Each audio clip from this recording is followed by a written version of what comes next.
امام حسن اور امام حسین کو کبھی بھائی کہا ہی نہیں تھا، ان کو آقا کہا کرتے تھے۔ امام حسین علیہ السلام نے آپ کو اس جنگ کا علم بردار بنایا۔ اب جب وہ ہو چکا ہے تو آپ نے کہا کہ حضور مجھے بھی اذن جہاد عطا فرما دیجئے، اور پروفٹ صلی اللہ علیہ وآلہ وسلم نے خبر دی تھی کہ اللہ نے ان کے بازوؤں کی جگہ ونگز عطا کیے ہیں جن کی مدد سے یہ جنت میں اڑتے رہتے ہیں، اور ان کا ٹائٹل بنا جعفر طیار۔ حضرت عباس کے بارے میں دو تین چیزیں میں ضرور بتانا چاہوں گا۔ He was a very tall handsome man, اور آپ کا ٹائٹل تھا قمر بنی ہاشم، بنی ہاشم کا پورا 14ویں کا چاند۔ قمر 14ویں کا چاند ہے نا، ہلال پہلا چاند، پہلی کا چاند ہے۔ تو جب کوئی چیز اپنی آب و تاب کے ساتھ بیوٹی میں، ایلیگنس میں ہو، اس کو قمر کہتے ہیں۔ یعنی اتنے وجیح تھے، اتنے وجیح تھے۔ ہی واز سو ہینڈسم، اور روایات میں ان کی ایج جو ہے 30 سے 33 ایئرز کی آتی ہے۔ اور بچپن سے ان کی جو والدہ تھی بی بی ام البنین حضرت علی المرتضیٰ کے جو نکاح میں آئیں، تو انہوں نے اپنے اس بچے کو اس طرح ٹرین کیا تھا کہ تم حسن و حسین کی برابری نہیں کر سکتے، وہ آل رسول ہیں، وہ بی بی سیدہ سلام اللہ تعالیٰ علیہا کی اولاد ہے، تم غلام زادے ہو، تم نے غلامی کرنی ہے ان کی۔ تو غازی عباس نے فار لائف امام حسن اور امام حسین کو کبھی بھائی کہا ہی نہیں تھا، وہ ان کو آقا کہا کرتے تھے، وہ ان کو او مائی ماسٹر کہا کرتے تھے۔ اور اس طرح سے ائمہ طاہرین امام حسن اور امام حسین کے ساتھ تھے، بالکل اسی طرح جیسے حضرت علی المرتضیٰ ایک غلامی کی نسبت سے پروفٹ صلی اللہ علیہ وسلم کے ساتھ رہا کرتے تھے۔ تو بالکل یہ حضرت علی المرتضیٰ کی ریفلیکشن تھے، اور دونوں نواسوں کی خدمت ان کی زندگی کا مشن تھا۔ اب واقعہ کربلا ہوا، ہی was a warrior, he was very handsome, and he was the best warrior of that time, اور ان کی ایج بھی ایسی تھی کہ ان سے بڑا واریئر کون ہو سکتا ہے۔ لیکن امام حسین علیہ السلام نے آپ کو اس جنگ کا علم بردار بنایا، آپ کو فلیگ دیا۔ اور عرب کسٹم یہ تھا کہ جب تک علم برقرار ہے، جب تک جھنڈا لہرا رہا ہے تو شکست نہیں ہوئی۔ تو جھنڈے کو بچانا ایک سمبل تھا کہ ابھی جو ہے جنگ باقی ہے، اور ایک پارٹی جو ہے وہ داد جہاد دے رہی ہے، داد شجاعت دے رہی ہے۔ تو اب کیونکہ ان کے ہاتھ میں علم تھا،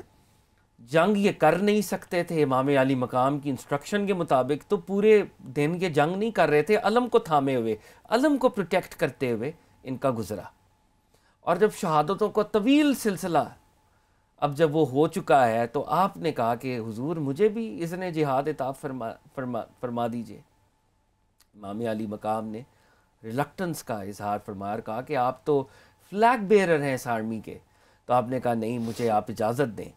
تو امام علی مقام نے پارشل جزوی اجازت دی، درست، اور امام علی مقام نے ان کو یہ اجازت دی کہ آپ جائیں اور نہر فرات میں، نہر الکمی سے آپ پانی لے کے آئیں، اور پانی اہل بیت رسالت مآب اور ان کے بچوں کے لیے وہ فراہم ہو جائے گا۔ تو اب ان کو جہاد کی اجازت نہیں ملی، ان کو اجازت ملی ہے، ان کا مشن کیا ہے کہ یہ جائیں گے اور پانی لے کے آئیں گے۔ اب غازی عباس شیر خدا کا شیر بیٹا، وہ جب داد شجاعت دیتا ہوا نکلا ہے، حضرت غازی عباس جب چلے ہیں تو کوئی واریئر ان کے سامنے نہیں ٹھہرا۔ پوری آرمی جو ہے وہ ان کے خلاف ان کا تعاقب کر رہی ہے، کوئی محاصرہ کر رہی ہے، لیکن غازی عباس داد شجاعت دیتے ہوئے وہ نہر الکمی دریائے فرات کی اس نہر پہ پہنچے ہیں۔ اور امام حسین کا وہ جو علم ہے، اورل ہسٹری اور ٹریڈیشنز ہمیں بتاتی ہے کہ وہ انہوں نے علم نصب کیا، وہاں پہ وہ علم نصب کیا۔ اسی لیے حضرت عباس کا ایک ٹائٹل غازی ہے۔ بالکل، غازی وہ ہوتا ہے جس کو جو مشن دیا جائے وہ اس مشن کو کامیابی سے جو ہے مکمل کرے، اس کی تکمیل تک پہنچے۔ تو آپ وہاں پر پہنچے، آپ نے وہ جو واٹر سکن تھی، اس واٹر سکن کے اندر پانی کو بھرا، اور پانی کو بھرنے کے ساتھ ہی ساتھ اب آپ واپسی کے سفر پر ہیں۔ اب حضرت غازی عباس جو کہ غازی ہیں، مشن کو اکمپلش کر چکے ہیں، اس فوج کو شکست دے چکے ہیں، واپسی کے سفر پر ہیں، اور وہ فوج جو ہے وہ آپ کا مقابلہ کرنے کی کوشش نہیں کر پا رہی کیونکہ آپ ایک واریئر ہیں۔ لیکن اب ایک نئی اسٹریٹجی کو اڈاپٹ کیا جاتا ہے، اور غازی عباس کو ان کے اوپر تیروں کو فائر کیا جاتا ہے، اور وہ جو تیر فائر ہو رہے ہیں وہ تیر الٹیمیٹلی آپ کی واٹر سکن کے اوپر لگتا ہے جس میں آپ نے پانی کو جمع کیا ہوا تھا، اور وہ جو پانی کو آپ نے جمع کیا ہوا تھا، وہ جو واٹر سکن کے اوپر تیر فائر ہوئے ہیں، تو وہ واٹر جو ہے وہ سارا سپل ہوا ہے، اور وہاں سے غازی عباس وی کین امیجن، ہم امیجن کر سکتے ہیں کہ انہوں نے یہ سوچا ہوگا کہ جی امام عالی مقام نے جو حکم مجھے دیا تھا، جو ذمہ داری میرے سر لگائی تھی، شاید وہ مکمل نہیں ہو پائی، تو وہ ایک ان کے اندر ایک افسوس آیا ہوگا، اور وہ ایک ان کے اندر وہ والی فیلنگ آئی ہوگی ریمورس اور پین کی، اور پھر کہتے ہیں کہ آپ کا ایک بازو جو ہے اس کے پر وار ہوا اور آپ کے ایک بازو کو شہید کیا گیا، آپ نے دوسرے بازو سے اس واٹر سکن کو بھی پکڑنے کی کوشش کی، اور آپ نے علم حسینی کو بھی تھامنے کی کوشش کی، آپ کے دوسرے بازو کو بھی شہید کیا گیا، اور وہ جو علم ہے یوں گرایا گیا۔ اور یہ واقعہ بالکل ویسے ہی تھا جیسے حضرت جعفر، جن کو پروفٹ صلی اللہ علیہ وآلہ وسلم نے علم دیا تھا، جو حضرت علی کے بڑے بھائی تھے، جنہوں نے جنگ موتا کے اندر، سریہ موتا کے اندر جام شہادت نوش کیا تھا، تو ان کے بازوؤں کو بھی کاٹا گیا تھا، اور پروفٹ صلی اللہ علیہ وآلہ وسلم نے خبر دی تھی کہ اللہ نے ان کے بازوؤں کی جگہ ونگز عطا کیے ہیں، جن کی مدد سے یہ جنت میں اڑتے رہتے ہیں، اور ان کا ٹائٹل بنا جعفر طیار۔ تو وہی ایک ایپیسوڈ ریپلے ہوئی ہے کربلا کے اندر، اور آپ کے بازوؤں کو کاٹا گیا، اور بازوؤں کو کاٹنے کے بعد جو اورل ٹریڈیشنز ہمیں بتاتی ہیں کہ اس دور میں گرز ہوتے تھے، وہ گرز سر پہ مارے جاتے تھے، تو آپ کے سر پہ گرز کا وار کیا گیا، جس سے آپ زمین کربلا میں آپ کی شہادت ہوئی، اور آپ اس طرح سے آپ نے جام شہادت نوش کیا۔ اگر کربلا جانے کا اتفاق ہو یا آپ کربلا کے پر کوئی ڈاکیومنٹری بھی دیکھیں،